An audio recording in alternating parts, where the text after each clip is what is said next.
Oke, Abi, apa kesepakatan kelasnya? Jangan bermain di kelas saat belajar. Oke, jangan bermain saat belajar. Itu guru tuh. Apa lagi? Saya. Oke, Asa dulu, Asa apa? Aisyah. Oh, jangan ngomong, berarti jangan harus mendengar perintah bu guru, mendengarkan arahan dari guru ya. Oke. Masih ada? Saya. Apa Azril? Jangan berhenti di kelas. Oke, berarti menjaga Kebersihan.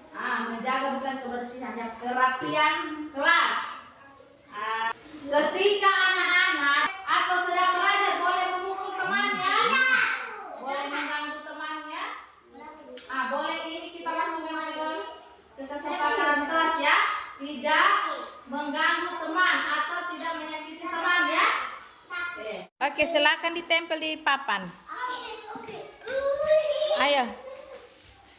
Sarang kesal. Oi, salah. Saya dengerin Asba. Saya tadi ala Adi.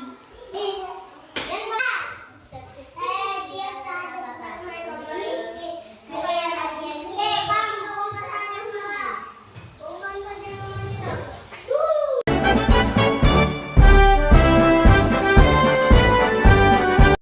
Bismillahirrahmanirrahim. Assalamualaikum warahmatullahi wabarakatuh.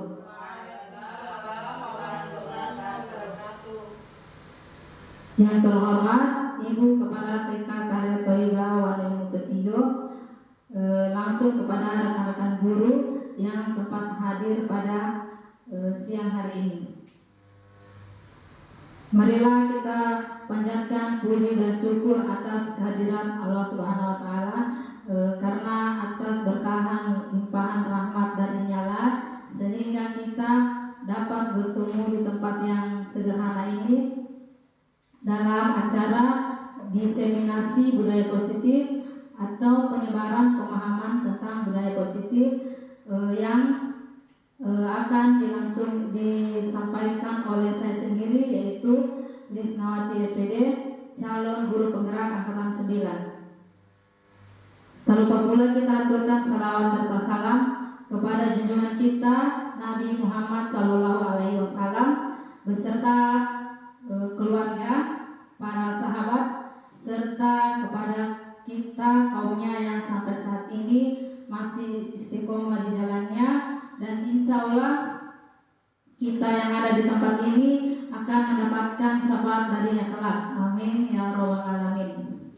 Baiklah teman-teman sekalian, sebelum kita lanjut ke materi, kita akan melakukan ice breaking terlebih dahulu untuk supaya kita lebih segar untuk mengikuti materi. Kepada teman-teman saya persilakan untuk berdiri.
Oke, terima kasih kepada teman-teman sudah mengikuti ice breaking yang telah kita nonton.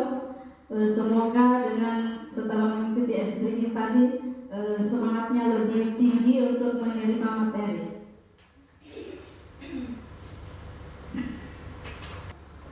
Baiklah teman-teman, sebelum kita menerima materi tentang budaya positif, terlebih dahulu kita harus ketahui dulu apa sih sebenarnya tujuan pendidikan yang ada di Indonesia.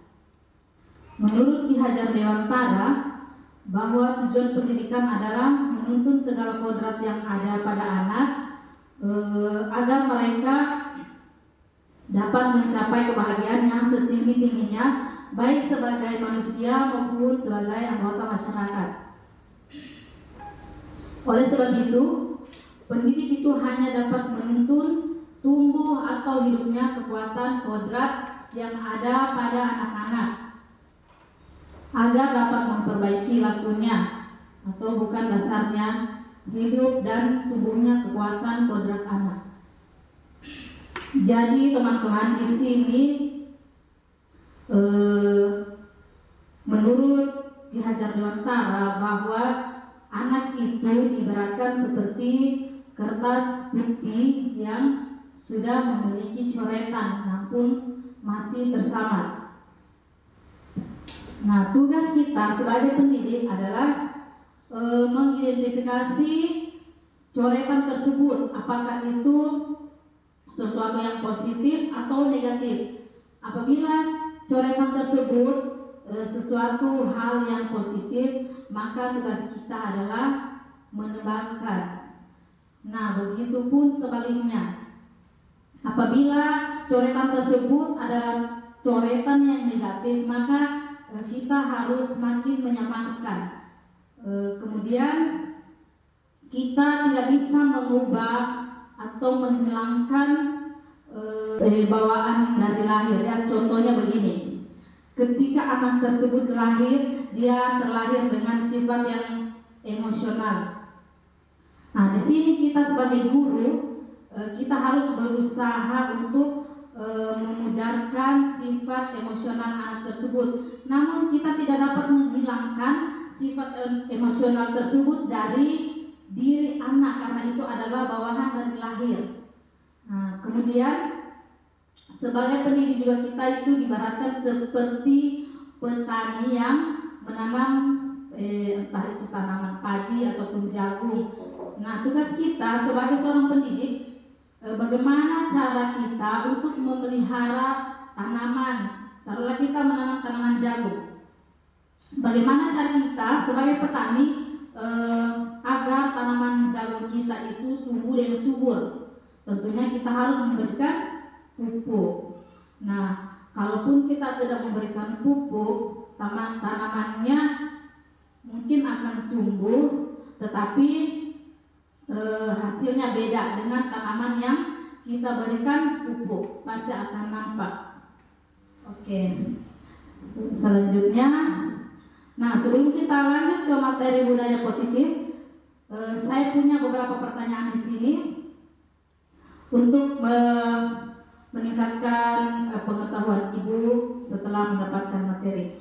Menurut ibu-ibu atau teman-teman semua, setujukah ibu-ibu bila pemberian hukuman dapat mendisiplinkan murid? Apakah ibu setuju atau tidak? Oke, setuju. Kemudian yang kedua, apakah ibu-ibu setuju bila pemberian hadiah dapat meningkatkan prestasi murid? Setuju atau tidak? Oke, setuju. Kemudian, apakah ibu-ibu setuju bila guru itu berperan sebagai teman bagi murid? Oke, setuju. Harapan saya ke depannya, ketika teman-teman mengikuti pemahaman materi budaya positif ini, teman-teman akan menemukan jawaban yang paling tepat dari pertanyaan yang ada di depan ibu-ibu. Oke, lanjut. Budaya positif. Apakah sih artinya itu budaya positif? Jadi budaya positif di sekolah itu nilai dan kebiasaan di sekolah yang berpihak pada murid agar mereka dapat berkembang menjadi pribadi yang kritis, penuh hormat, bertanggung jawab sesuai dengan profil pelajar Pancasila. Ya, konsep utama yang akan dibahas dalam budaya positif itu ada 7.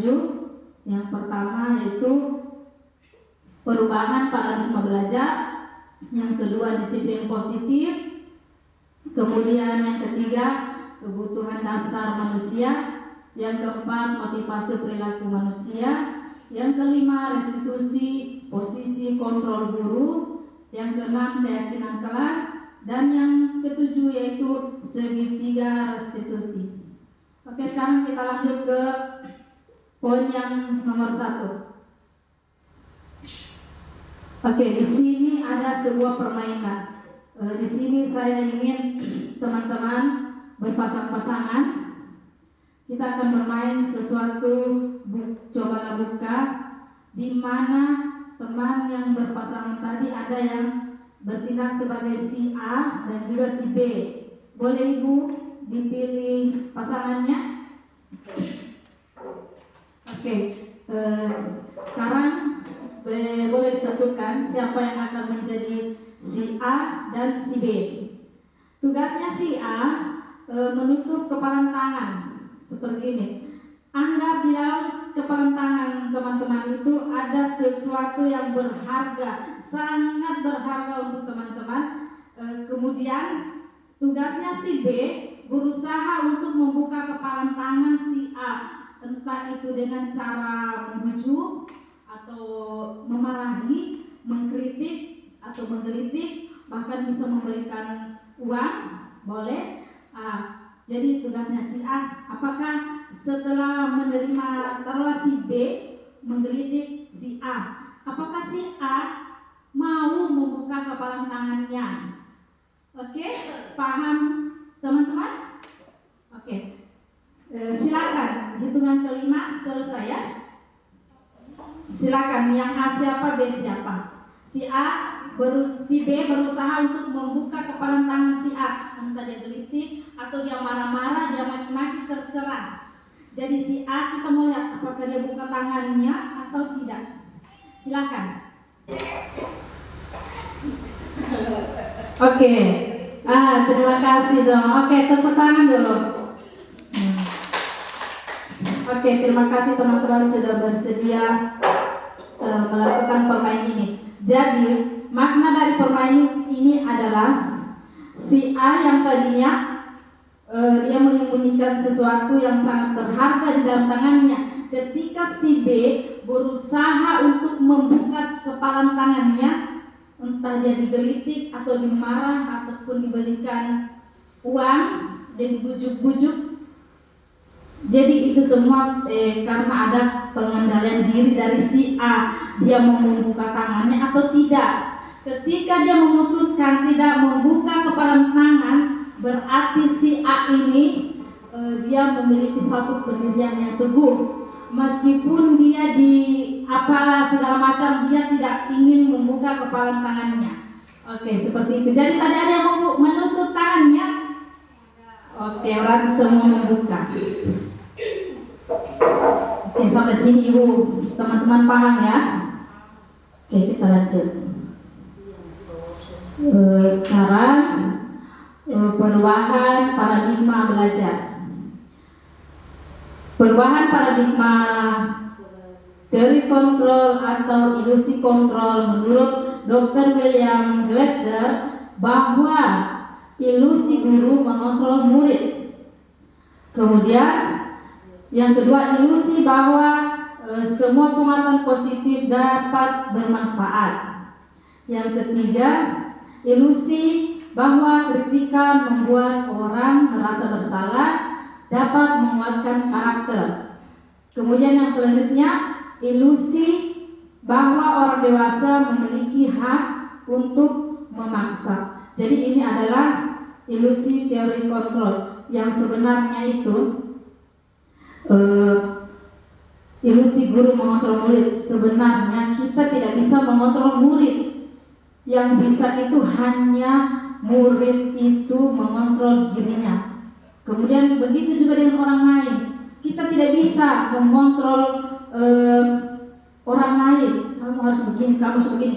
Ketika kita kontrol dia tidak ingin melaksanakan apa yang kita perintahkan, maka itu adalah hak dirinya. Dia harus dia juga berhak untuk mengontrol dirinya. Orang lain tidak bisa mengontrol. Kita hanya bisa mengontrol diri kita masing-masing. Nah, di sini ada stimulus respon dan teori kontrol. Jadi di sini nampak perbedaannya ya. Di stimulus respon realitas atau kebutuhan kita itu sama. Sedangkan di teori kontrol realitas itu atau kebutuhan kita itu berbeda. Tidak ada manusia yang sama kebutuhannya, baik itu orang dewasa ataupun anak-anak. Kemudian semua orang melihat hal yang sama. Kalau di teori kontrol, setiap orang memiliki gambaran yang berbeda. Tidak semua orang pandangannya sama. Kayak kita memandang murid, oh murid itu begini. Belum tentu pandangan kita kepada murid itu sama dengan pandangan teman yang lain kepada murid. Selanjutnya yang ketiga, stimulus respon yang ketiga, perilaku guru dilihat sebagai suatu kesalahan. Kita selalu menilai bahwa ketika anak berbuat sesuatu itu adalah kesalahan. Namun di teori kontrol itu semua perilaku itu sebenarnya memiliki tujuan. Entah anak itu dia tadi sekolah suka menangis atau suka ganggu temannya, pasti ada tujuan kenapa sampai anak tersebut datang di sekolah sering menangis, sering ganggu teman. Kemudian yang keempat, orang lain bisa mengontrol saya. Kalau di teori kontrol hanya diri kita yang bisa mengontrol kita sendiri. Kita tidak bisa mengontrol orang lain. Lanjut, saya bisa mengontrol orang lain. Kalau di teori kontrol itu Anda tidak bisa mengontrol orang lain. Jadi kita tidak bisa mengontrol orang lain. Hanya orang tersebut yang dapat mengontrol dirinya. Selanjutnya pemaksaan ada pada saat bujukan gagal. Di teori kontrol sendiri, kolaborasi dan konsensus menciptakan pilihan-pilihan baru. Terakhir, model berpikir menang kalah. Sedangkan di teori kontrol, model berpikir menang-menang. Jadi tidak ada yang kalah, semua menang. Sekarang kita lanjut ke budaya positif. Budaya positif itu berasal dari bahasa Latin disiplin, yang artinya belajar. Makna asal dari kata ini berkonotasi dengan disiplin diri dari murid-murid Socrates dan Plato. Poin ketiga, disiplin diri membuat orang menggali potensinya menuju sebuah tujuan, apa yang kita hargai. Kemudian, namun dalam budaya kita, makna kata disiplin itu telah berubah menjadi sesuatu yang dilakukan seseorang pada orang lain untuk mendapatkan kepatuhan. Kecenderungan umum adalah menghubungkan kata disiplin dengan ketidaknyamanan, bukan dengan apa yang kita hargai atau pencapaian suatu tujuan. Jadi disiplin itu terkadang kita ketika ada anak yang melanggar disiplin, kita memberikan hukuman. Yang sebenarnya itu membuat anak tersebut tidak akan merasa nyaman, bahkan akan terkadang dia akan membenci peraturan yang telah dia langgar. Lanjut, disiplin adalah kemampuan memerintah diri sendiri dalam mengontrol dan menguasai diri untuk memilih tindakan yang mengacu pada nilai-nilai yang kita hargai dengan penuh tanggung jawab dan tanpa perintah dari orang lain. Nilai-nilai yang kita hargai adalah nilai kebajikan yang sifatnya positif. Manusia merupakan tujuan mulia yang ingin dicapai setiap individu, yaitu nilai profil pelajar Pancasila. Oke, jadi nilai-nilai kebajikan universal yang sudah saya maksud di poin budaya positif tadi, yaitu nilai profil pelajar Pancasila yang mungkin sebagian teman-teman ada yang sudah menerapkan di sekolahnya. Oke, jadi nilai profil pelajar Pancasila itu ada 6. Yang pertama itu beriman dan bertakwa kepada Tuhan Yang Maha Esa. Yang kedua mandiri. Ketiga bernalar kritis. Keempat kreatif. 5 gotong royong. Dan keenam kebinekaan global. Nah, sekarang kebutuhan dasar manusia. Kebutuhan dasar manusia itu ada 5. Yang pertama itu adalah kasih sayang dan rasa diterima, kemudian bertahan hidup, penguasaan, kebebasan, dan kesenangan.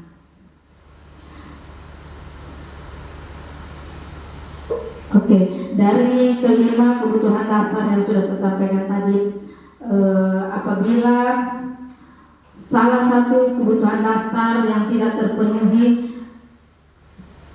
pasti anak itu akan melakukan hal-hal yang tidak wajar.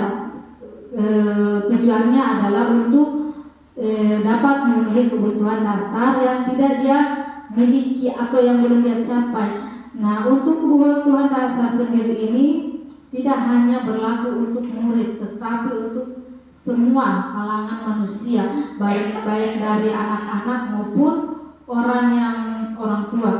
Nah, salah satu contohnya ketika teman-teman punya keinginan ingin membeli sepatu baru,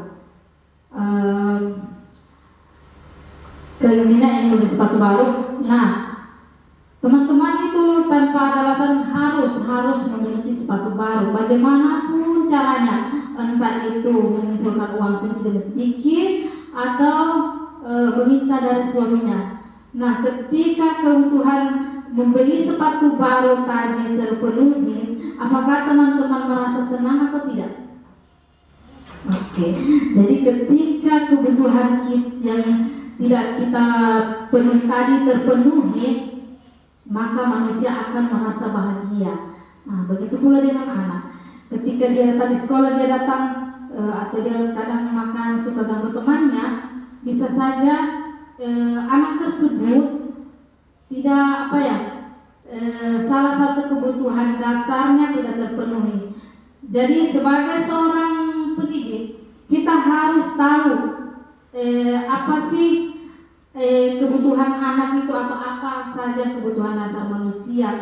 Karena setiap orang pasti memiliki ini, cuma kadang tidak terpenuhi semua. Ketika itu tidak terpenuhi, maka dia akan bertingkah. Nah, oke, di sini ada salah satu contoh kasusnya, saya bacakan.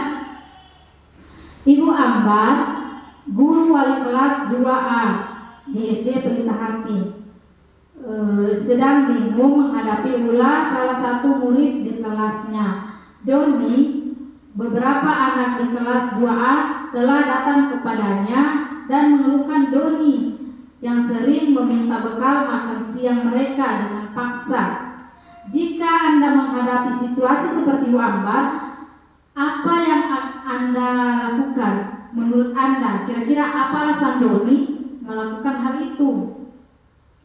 Di sini dalam konteks penerapan budaya positif, Ibu Ambar sebaiknya mencari tahu apa sih alasannya Doni tersebut mau mengambil makanan temannya. Jadi kita melalui pendekatan kepada anak tersebut, kita tanya-tanya kan, kenapa sampai melakukan seperti itu? Pasti ada alasannya. Nah, bisa saja kalau Doni kekurangan kasih sayang, bisa saja dari rumah dia tidak diperhatikan, sehingga di sekolah dia ambil bekal temannya, kemudian temannya kan bisa saja memberikan bekal kepada si Doni. Jadi di situ kan teman Doni bisa perhatian sama Doni. Nah, terpenuhilah kebutuhan akan kasih sayangnya tadi. Nah, begitu juga poin-poin yang selanjutnya. Jadi kita sebagai guru harus senantiasa mengetahui apa kebutuhan anak-anak. Kenapa sebenarnya anak-anak itu datang ke sekolah, dia cuma datang menangis, pasti ada alasannya. Nah, sekarang poin yang keempat yaitu perilaku, motivasi perilaku manusia.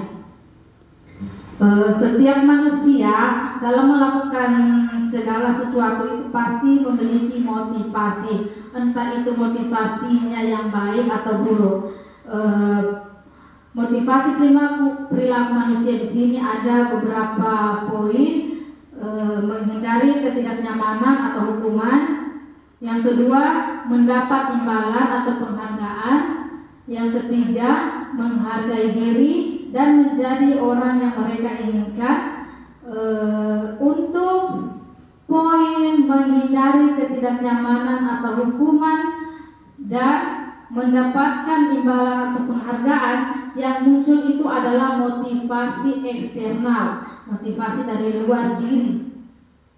Sedangkan untuk menghargai diri dan menjadi orang yang mereka inginkan, yang muncul itu adalah motivasi internal atau datangnya dari dalam diri. Contohnya begini, ketika kita datang ke sekolah, kita berusaha untuk selalu datang cepat, tepat waktu. Di situ apa sih? Apa sebenarnya yang menjadi tujuan kita? Apakah kita ingin mendapatkan penghargaan atau kita hanya tidak ingin ditegur oleh kepala sekolah?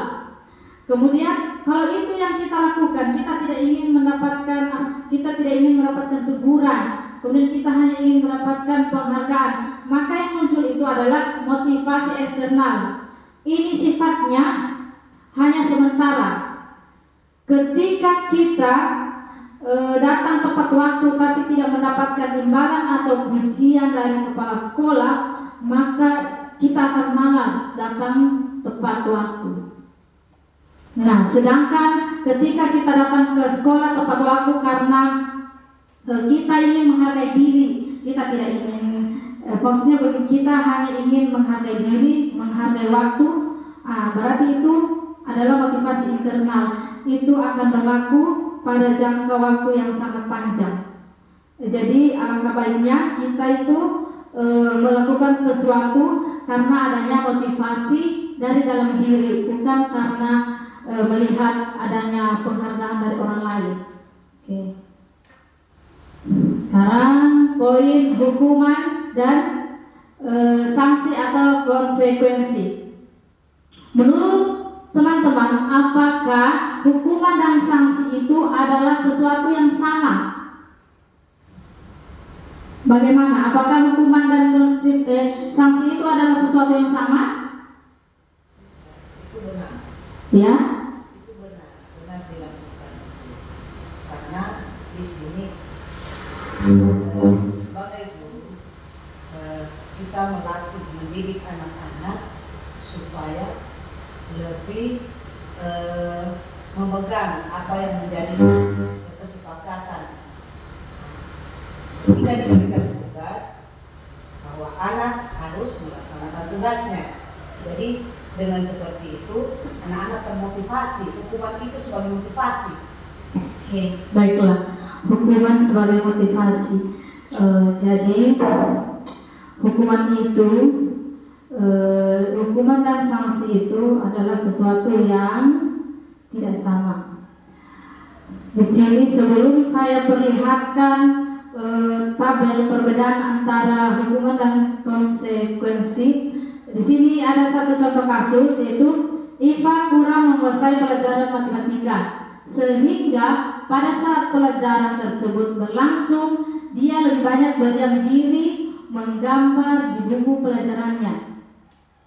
Pada saat guru matematikanya, Pak Seno, menanyakan pertanyaan ke Iva, Iva menjadi gugup dan tak sengaja menjatuhkan tasnya dari kursi, serta tiba-tiba menjadi gagap pada saat berupaya untuk menjawab pertanyaan. Seluruh kelas pun tertawa melihat perilaku Iva yang berbicara menggagap dan terkejut tersebut. Pak Seno pada saat itu membiarkan teman-teman IPA menertawakan IPA yang tergagap dan malu luar biasa, dan malahan minta IPA untuk maju ke depan dan sambil menunjuk hidungnya, karena IPA tidak bisa menjawab pertanyaan Pak Seno.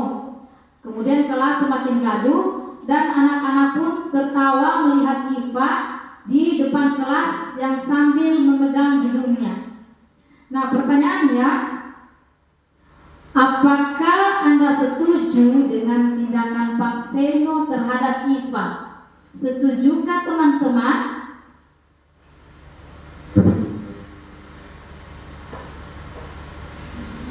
Setuju atau tidak? Oke, tidak setuju. Menurut Anda, tindakan Pak Seno terhadap IPA itu adalah sebuah hukuman atau konsekuensi?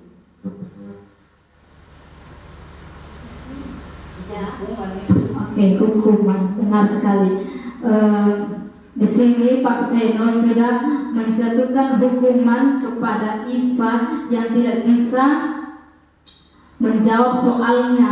Kemudian di sini juga terjadi suatu perbulian, di mana si IPA tersebut disuruh maju di kelasnya sambil menunjuk hidung. Nah, sementara temannya lain menertawakan, Pak Seno hanya membiarkan temannya tersebut menertawakan si IPA. Bisa jadi tindakan Pak Seno tersebut akan membuat IPA menjadi malu kepada temannya, dan bahkan bisa jadi membenci pelajaran matematika. Oke. Sekarang di sini ada kuis. Tindakan guru. Kita akan mencoba menjawab kuis di depan ya. Saya bacakan, kemudian teman-teman jawab itu hukuman atau konsekuensi. Yang pertama, mencatat 100 kali di dalam buku kalimat "saya tidak akan terlambat lagi ke sekolah". Apakah itu hukuman atau konsekuensi? Oke, hukuman. Diingat ya jawabannya, karena nanti akan ada jawaban. Kalau benar berarti ibu sudah bisa mencerna materi hari ini dengan baik. Kemudian yang kedua, lari mengelilingi lapangan basket 2 kali karena terlambat hadir di sekolah. Itu hukuman atau konsekuensi? Oke, hukuman. Lanjut ya. Murid diminta untuk push up 15 kali karena tidak menggunakan masker ke sekolah. Apakah itu hukuman atau konsekuensi?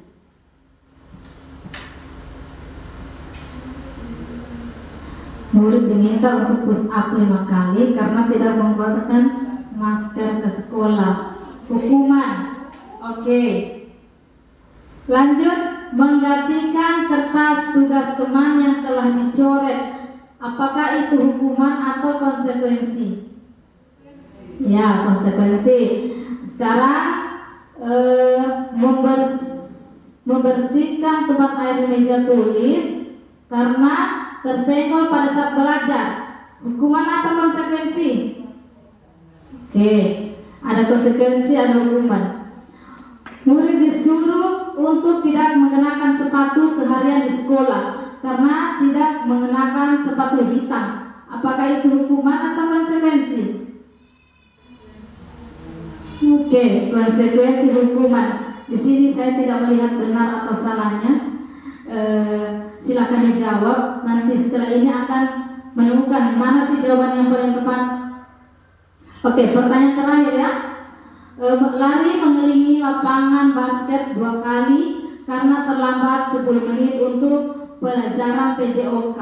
Apakah ini termasuk hukuman atau konsekuensi? Oke, kita kunci. Lihat jawabannya ya. Apakah ada yang benar? Yang pertama tadi hukuman, yang kedua hukuman, yang ketiga hukuman, yang keempat konsekuensi, dan yang kelima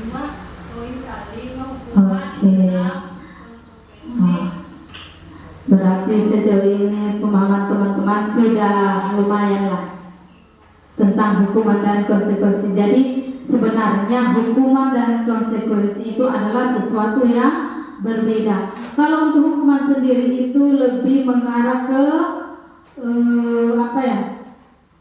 bisa ini anak yang tadinya melanggar, yang disakiti, dia akan merasa adil. Nah, tapi itu sebenarnya tidak baik. Kalau untuk konsekuensi sendiri itu adalah sesuatu yang harus terjadi ya. Nah, sekarang apa itu restitusi? Restitusi adalah proses menciptakan kondisi bagi murid untuk memperbaiki kesalahan mereka sehingga mereka bisa kembali pada kelompok mereka dengan karakter yang lebih kuat. Restitusi juga merupakan proses kolaboratif yang mengajarkan murid untuk mencari solusi untuk masalah mereka dan membantu murid berpikir tentang orang seperti apa yang mereka ingin menjadi atau tujuan mulia mereka dan bagaimana mereka harus memperlakukan orang lain. Ini menurut Gosen. Jadi restitusi itu adalah suatu tindakan di mana dengan menerapkan restitusi ini adalah kita akan dapat mewujudkan peserta didik yang mandiri dan bertanggung jawab dalam menyelesaikan masalahnya. Ya, seperti itu. Nah, ini yang saya maksud tadi, perbedaan antara hukuman dan konsekuensi. Jadi di sini ada dikatakan hukuman sesuatu yang menyakitkan yang harus terjadi. Sementara konsekuensi adalah sesuatu yang harus terjadi.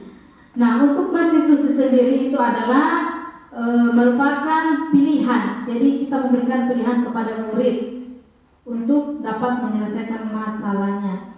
Nah, kalau untuk hukuman itu adalah sifatnya negatif yang akan menyebabkan ketika kita selalu memberikan hukuman dan hukuman kepada murid, sifatnya itu adalah menjadikan murid menjadi gagal. Nah, contohnya kan, ketika anak tersebut dia suka memukul temannya, kita hukum atau diputar telinganya. Tapi saya rasa di sini tidak ada yang seperti itu ya. Ini untuk hukuman sendiri itu umumnya lebih banyak diperlakukan di tingkat SD sampai jenjang SMA. Kalau untuk kita sendiri lebih kecil kemungkinannya terjadi. Nah, kalau kita memberikan hukuman kepada anak, pasti taruhlah kita guru mata pelajaran. Ketika kita menghukum anak tersebut saat dia terlambat, bisa jadi anak tersebut akan benci dengan kita, bahkan membenci pelajaran, yang menyebabkan anak tersebut ketika mata pelajaran yang kita bawakan itu berlangsung, dia bisa saja tidak ikut materi. Iya enggak? Jadi kalau untuk konsekuensi sendiri itu adalah sifatnya netral, dia di tengah, dia tidak menghukum tetapi juga tidak memberikan pilihan untuk murid dalam menyelesaikan masalahnya. Nah, untuk konsekuensi dan restitusi ini adalah termasuk disiplin. Nah, ini sebenarnya disiplin yang baik untuk kita terapkan dibanding dengan hukuman. Dengan menerapkan disiplin yang sifatnya netral dan positif, kita bisa menciptakan murid yang nantinya akan identitasnya itu menjadi sukses, jauh beda dengan yang hukuman. Oke, sampai di sini teman-teman ngerti ya. Nah, lanjut, ada 9 ciri-ciri restitusi. Yang pertama itu bukan untuk menebus kesalahan, namun untuk belajar dari kesalahan. Yang kedua, memperbaiki hubungan. Ketiga, tawaran bukan paksaan. Yang keempat, restitusi menuntun untuk melihat ke arah ke dalam Kelima, restitusi mencari kebutuhan dasar yang mendasari tindakan. Keenam, restitusi diri adalah cara yang paling baik. Ketujuh, restitusi fokus pada karakter bukan tindakan. Kedelapan, restitusi fokus pada solusi. Dan yang sembilan itu restitusi mengembalikan murid yang berbuat salah pada kelompoknya. Jadi restitusi ini adalah kita memberikan yang tadinya anak itu salah, kita kembalikan dia ke kelompoknya dalam keadaan yang lebih baik. Dia bisa mandiri dan juga bertanggung jawab, dan juga karakter murid tersebut bisa lebih kuat lagi. Oke, sekarang restitusi 5 posisi kontrol. Jadi sebagai seorang pendidik, kita itu ada 5 posisi kontrol. Yang pertama itu penghukum, yang kedua rasa bersalah, ketiga pemantau, yang keempat teman, dan kelima manajer. Nah, untuk posisi menghukum itu sendiri, seorang penghukum bisa menggunakan hukuman fisik maupun verbal. Orang-orang yang menjalankan posisi penghukum ini senantiasa mengatakan bahwa sekolah itu memerlukan sistem atau alat yang dapat lebih menekankan murid lebih dalam lagi. Kemudian guru yang menerapkan posisi kontrol sebagai penghukum, dia akan sering berkata kepada muridnya, patuhi aturan saya, awas. Jadi terkesan mengancam. Kemudian kamu selalu saja salah, selalu menyalahkan murid, pasti selalu yang terakhir selesai. Nah, guru seperti ini senantiasa dia percaya bahwa hanya ada satu cara agar pembelajaran itu berhasil, yaitu dengan cara menghukum. Nah, kemudian posisi pembuat rasa bersalah. Pada posisi ini biasanya guru akan bersuara lebih lembut. Pembuat rasa bersalah akan membuahkan keheningan yang membuat orang lain merasa tidak nyaman, bersalah ataupun merendah diri. Kata-kata yang sering dilontarkan si posisi pembuat rasa bersalah ini adalah dia dengan kalimat yang halus. Ibu sangat kecewa sekali dengan kamu. Kemudian berapa kali Bapak harus memberitahukan kamu ya? Gimana coba kalau orang tua kamu tahu kamu berbuat begini? Nah, jadi dengan posisi cara bicara yang halus tersebut, anak itu merasa bersalah bahwa dia telah melakukan kesalahan. Di posisi ini muridnya akan memiliki penilaian diri yang buruk tentang diri mereka sendiri. Murid merasa tidak berharga dan telah mengecewakan orang-orang yang dia sayangi. Sekarang posisi pemantau. Memantau itu berarti mengawasi. Pada saat kita mengawasi, kita bertanggung jawab atas perilaku orang-orang yang kita awasi. Posisi pemantau berdasarkan peraturan-peraturan dan konsekuensi. Dengan menggunakan sanksi atau konsekuensi, kita dapat memisahkan hubungan pribadi kita dengan murid. Sebagai seorang yang menjalankan posisi pemantau, pertanyaan yang sering diajukan pemantau itu, dia sering bertanya, peraturannya apa? Kemudian apa yang kamu lakukan? Sanksi atau konsekuensi apa yang akan diberikan? Seorang pemantau sangat mengendalikan perhitungan, catatan, data yang dapat digunakan sebagai buku atas perilaku seseorang. Posisi ini akan menggunakan stiker atau slip catatan, daftar cek. Posisi pemantau sendiri berawal dari teori stimulus respon yang tadi ya, stimulus respon dan teori kontrol. Kemudian yang menunjukkan tanggung jawab guru dalam mengontrol murid. Ketika kita mengambil posisi atau menerapkan posisi pemantau di sekolah, hubungan kita dengan murid itu akan apa? Lebih jauh. Jadi kita tidak dekat dengan murid. Sekarang posisi yang keempat itu posisi teman. Pada posisi ini tidak ada yang menyakiti murid, namun akan tetap berupaya mengontrol murid melalui persuasi. Posisi teman pada guru bisa negatif ataupun positif. Positif di sini berupa hubungan yang baik yang terjalin antara guru dan murid. Guru di posisi ini menggunakan hubungan baik dan humor untuk mempengaruhi seseorang. Mereka akan berkata, ayo bantulah demi Bapak ya. Ayo ingat tidak bantuan Bapak selama ini. Kemudian, ya sudah, kali ini tidak apa-apa, nanti Ibu bantu bereskan. Hal negatif dari posisi teman adalah bila suatu saat guru tersebut tidak membantu murid, maka murid akan merasa kecewa dan dia terkadang sering berkata, saya pikir Bapak atau Ibu itu adalah teman saya. Murid akan merasa dikecewakan dan tidak mau lagi berusaha.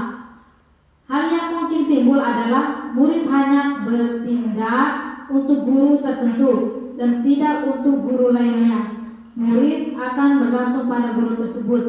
Jadi ketika kita menerapkan posisi sebagai teman di kelas, jadi posisi kita itu ketika ada memang satu murid yang selalu kita dekati dengan rayuan, ketika dia tidak mau belajar, kita bujukan supaya dia mau belajar. Nah, apabila ada guru lain, guru yang membujuk ini dia pikir adalah temannya, dia dekat. Ketika guru itu tidak masuk di kelas atau dia bukan yang membawakan materinya, maka anak tersebut tidak akan patuh karena dia pikir itu guru bukanlah guru yang dekat dengan dia. Jadi ada rasa, kalau untuk tingkatan pendidikan yang lebih tinggi itu ada rasa pandang entengnya. Oke, sekarang lanjut ke posisi manajer. Posisi terakhir yaitu posisi manajer adalah posisi di mana guru berbuat sesuatu bersama dengan murid, mempersilahkan murid, mempertanggungjawabkan perilakunya, mendukung murid agar dapat menemukan solusi atas permasalahannya sendiri. Seorang manajer telah memiliki keterampilan di posisi teman maupun pemantau. Dan dengan demikian bisa jadi di waktu-waktu tertentu kembali kepada dua posisi tersebut. Maksudnya posisi yang sudah disebutkan tadi, entah dia jadi pemantau atau jadi teman ataupun penghukum bisa, atau satu lagi tadi ya, menjadi pembuat rasa bersalah. Kemudian maka kita perlu mengacu pada restitusi yang dapat menjadikan murid kita sebagai seorang manajer bagi dirinya sendiri. Di manajer, murid diajak untuk menganalisis kebutuhan dirinya maupun kebutuhan orang lain.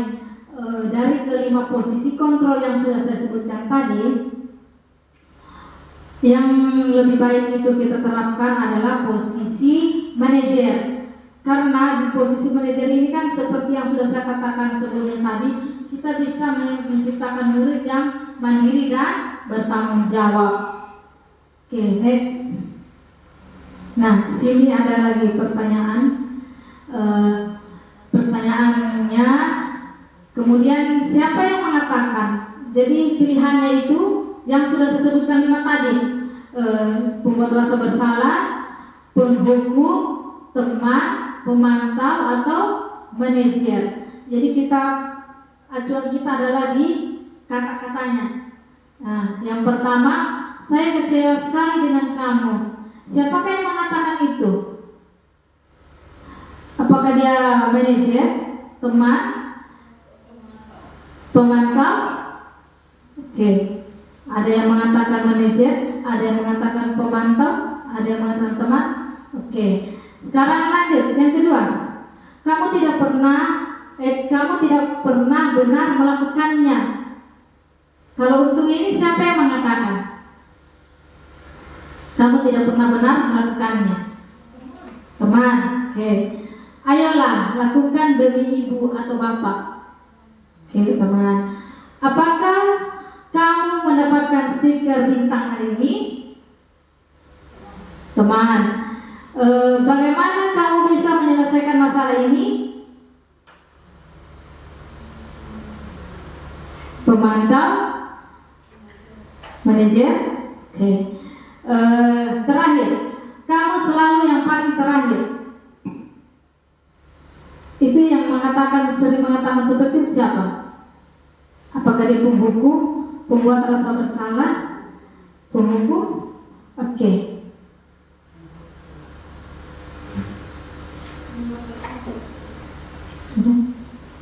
Oke. Jadi ini adalah jawaban dari teman-teman tadi. Nah, jadi sudah bisa dilihat mana yang tepat. Oke. Sekarang lanjut. Keyakinan kelas. Jadi keyakinan kelas adalah nilai-nilai kebajikan atau prinsip-prinsip universal yang disepakati bersama secara universal. Kemudian lepas daripada perbedaan agama, suku, negara, dan bahasa. Ini menurut dosen. Suatu keyakinan akan lebih memotivasi seseorang dari dalam diri ya, motivasi intrinsik. Seseorang akan lebih bersemangat untuk menjalankan keyakinannya daripada hanya sekedar mengikuti peraturan. Pembentukan keyakinan kelas. Bagaimana cara untuk membentuk keyakinan kelas?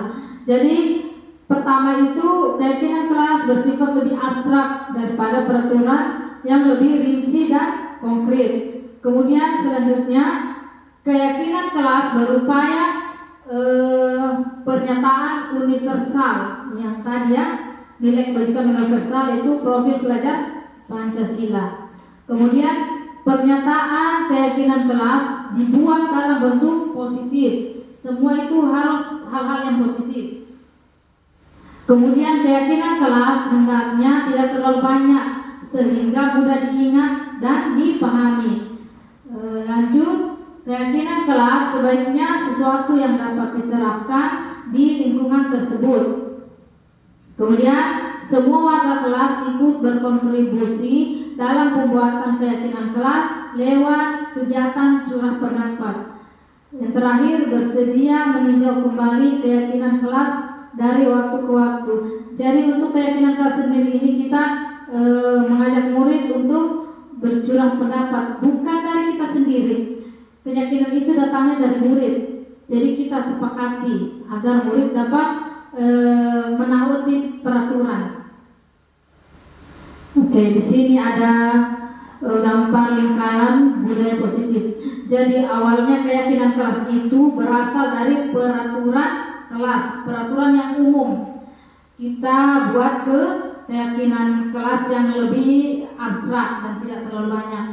Ketika kita sudah bisa menerapkan keyakinan kelas, maka kita akan menciptakan lingkungan yang positif.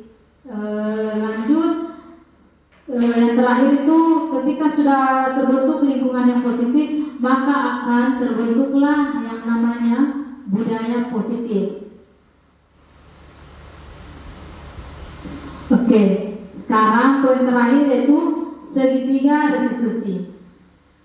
Segitiga restitusi adalah proses menciptakan kondisi bagi murid untuk memperbaiki kesalahan mereka sehingga mereka bisa kembali kepada kelompok mereka dengan karakter yang kuat.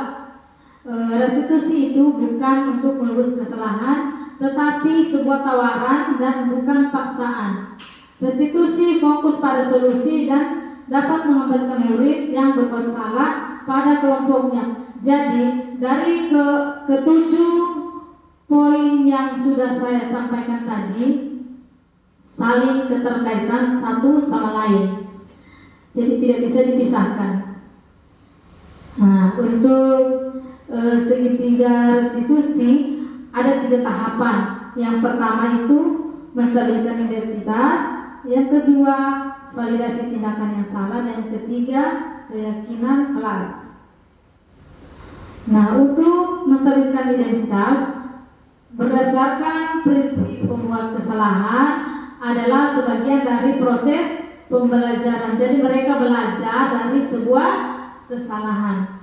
Kemudian menggeser identitas murid yang tadinya gagal menjadi sukses. Dan terakhir, jangan mengkritik murid yang sedang mengalami identitas gagal. Jadi ketika murid melakukan kesalahan, kita jangan langsung mengkritik. Cari tahu dulu apa yang terjadi kepada anak tersebut. Oke, yang kedua itu adalah validasi tindakan yang salah. Berdasarkan prinsip, setiap perilaku berupaya memenuhi suatu kebutuhan tertentu. Guru akan bergeser dari pemikiran stimulus respon menjadi proaktif. Kemudian mengenali dan mengakui kebutuhan murid ini dapat memperbaiki hubungan dengan murid. Yang terakhir, pertanyaan atau pernyataan disampaikan dengan suara yang tidak menghakimi atau memojok murid. Yang terakhir itu menanyakan keyakinan kelas. Di sini murid akan diberikan pertanyaan-pertanyaan yang bermakna untuk memunculkan motivasi intrinsik. Kemudian anak mampu mengaitkan tindakan yang salah dengan nilai-nilai yang dia percayai. Jadi di sini saya telah menerapkan contoh segitiga restitusi terhadap murid saya.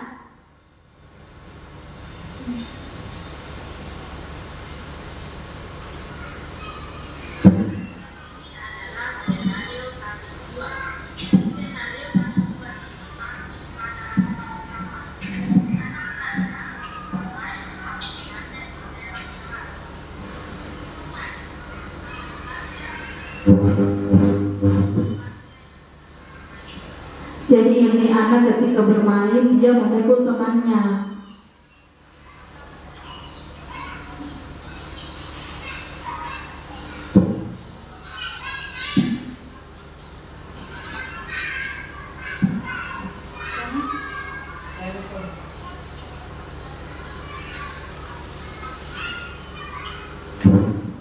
Jadi di video ini setelah anak Nanda tersebut memukul temannya, saya langsung menerapkan segitiga restitusi di tempat.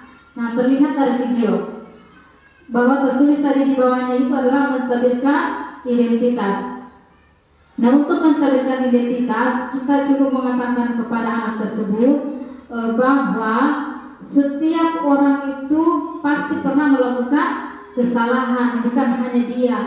Jadi di situ kita telah berupaya untuk melakukan menstabilkan identitas si anak tersebut. Nah, kemudian ada validasi tindakan yang salah. Jadi kita tanya, nah apakah Nanda ketika memukul teman itu adalah suatu perbuatan yang benar atau yang salah? Jadi si anak Nanda ini menjawab salah. Nah, jadi kan dari dia sendiri jawabannya kan. Kemudian kita arahkan dia. Nah, kalau Nanda, menurut Nanda, kalau perbuatan memukul teman itu, apakah Nanda melanggar keyakinan kelas atau tidak? Jadi dia katakan di situ bahwa dia melanggar. Nah, jadi saya berikan lagi pertanyaan. Ketika Nanda melanggar keyakinan kelas apa yang Nanda sudah langgar? Jadi dia katakan bahwa dia tidak menyayangi temannya. Nah, jadi kita katakanlah di situ Nanda kalau menyayangi teman itu adalah sesuatu yang penting untuk Nanda. Jadi Nanda harus perbaiki kesalahan Nanda dengan cara meminta maaf kepada temannya yang dia pukul tadi. Nah, di sini dia minta maaf.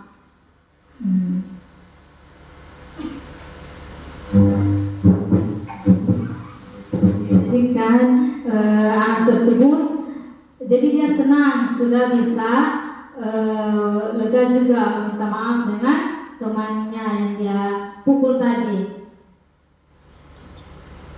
Oke, akhirnya selesai sudah materi kita hari ini.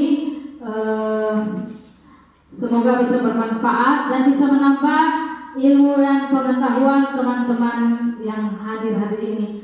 Harapan saya semoga teman-teman dapat menerapkan di sekolah dan di kelasnya. Apakah dari penyampaian materi saya hari ini ada yang kurang jelas? Apakah ada yang bertanya?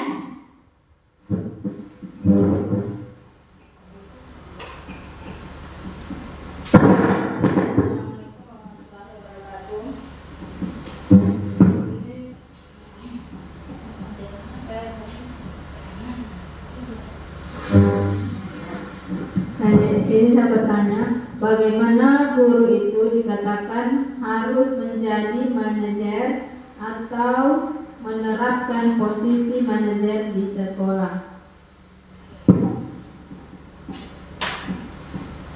Baiklah, saya akan mencoba untuk menjawab bagaimana seorang guru itu dikatakan sebagai posisi manajer di sekolah. Jadi tadi kan saya sudah menyampaikan bahwa posisi kontrol guru itu ada 5. Salah satunya adalah manajer. Nah, untuk menerapkan posisi manajer ini, kita harus ketika anak tersebut melakukan kesalahan, jadi kita tidak langsung, maksudnya tidak menghukum. Jadi kita panggil anak tersebut, kita lakukan restitusi yang sudah seperti disaksikan tadi. Kita menerapkan segitiga restitusi. Jadi di situ kita tanyakan apa sih yang menjadi alasan anak tersebut untuk melakukan kesalahan. Tanyakan kepada anak tersebut apa keyakinan kelas yang sudah anak sepakati. Kemudian validasi tindakannya itu apakah itu yang benar atau yang salah.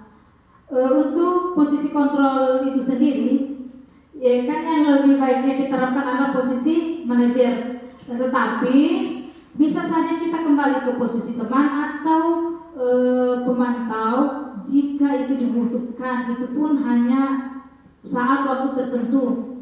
Oke, seperti itu. Apakah bisa dipahami? Oke, apakah masih ada yang ingin bertanya? Oke. Terima kasih. Dari pemaparan Ibu Lis tadi dari awal sampai terakhir, di sini kami bertanya apakah di dalam satu sekolah itu keyakinan kelas dapat digunakan dalam dalam 2 kelas yang berbeda.